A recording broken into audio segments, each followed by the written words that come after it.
Hello, my name is Cael Hill, and today we'll be talking about the Zeppelin Bend.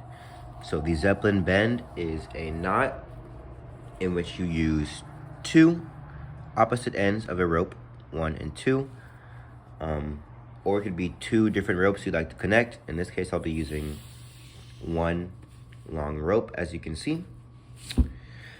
It's a knot used by mountain climbers.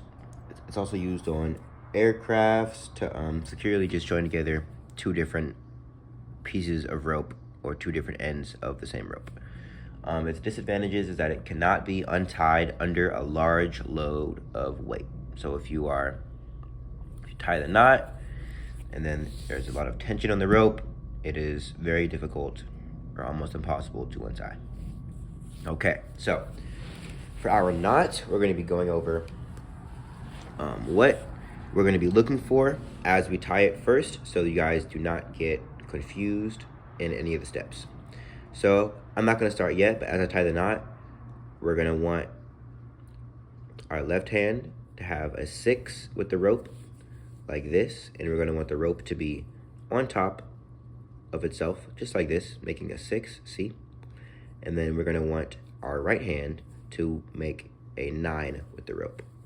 And we're going to be doing the same thing that we did with our left, except the rope's going to end up under itself because it's in our opposite hand.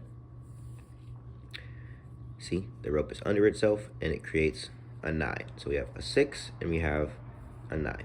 Okay, so now I'm going to start from the beginning just so we can all follow along super clear and well. And now we know what we're looking for. It should be a lot easier to tie the rope because a lot of people will mistakenly tie their 6 and then end up with it like this with the rope under itself, which is not what we want.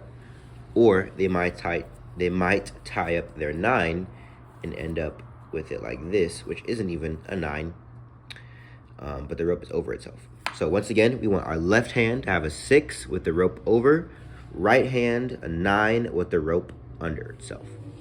Okay. First thing we're gonna do is get our rope. We can measure about hand length and a half. So boom, that's a full hand. And we're gonna give it another half. I'm gonna grab it with my thumb and put it over my pointer finger like this. So I'm gonna have a little finger gun in my left hand. And I'm gonna do the same with my right hand. So boom, that's about half a length. Add another half. Grab it in between my thumb pointer finger. And then I'm gonna make a finger gun. So I have 2 finger guns. And your rope should look like this. One end in your right hand, one end in your left hand, 2 finger guns in between your pointer finger and your thumb.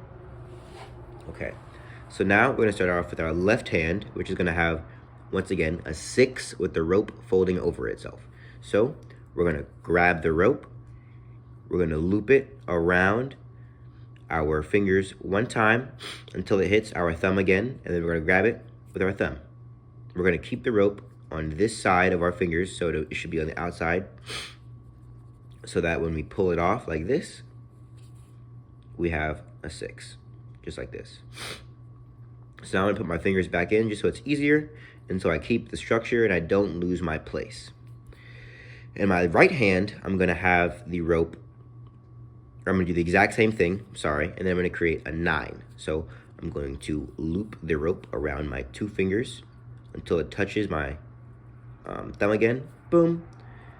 If I pull it off, at first it may look like this 6 since we did pull it all the way up to our fingers, but if you just let the rope have some slack, it's a 9.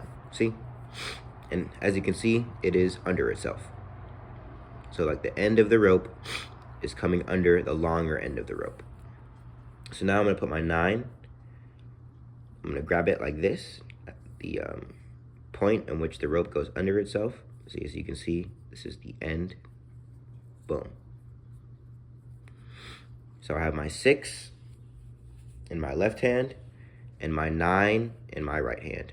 So over in my left hand, under in my right hand. Now we're going to put our 6 on top of our 9 and we're going to align the holes just like this. Boom. Boom. Next step is to put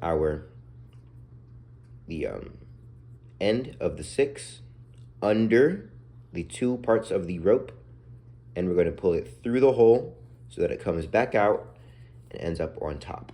See? Boom. And now with our 9 end, which should be under at the bottom, we are going to bring it around and pull it through the top so that the end of the rope ends up back on the bottom, just like this. So now you should have something that looks like this. I'll show you a different angle. Boom. And so from here, you want to let go of your 2 ends, and now we're just going to yank on this part. And there we go. We have the Zeppelin Bend. I'll give you guys a good look. It should look like there is almost like a, how did the professor say? A life jacket right here. So this part of the rope will come around, and then it'd be the same on the other side. This part of the rope will come around. So it's just a perfectly symmetrical bend. Boom, boom. And then to untie the rope, you want to take, let me get focused in, this part of the knot right here or right here. You can do both. And we're simply going to pull them apart. Easy. And now the rope is completely undone and our knot is gone. Thank you.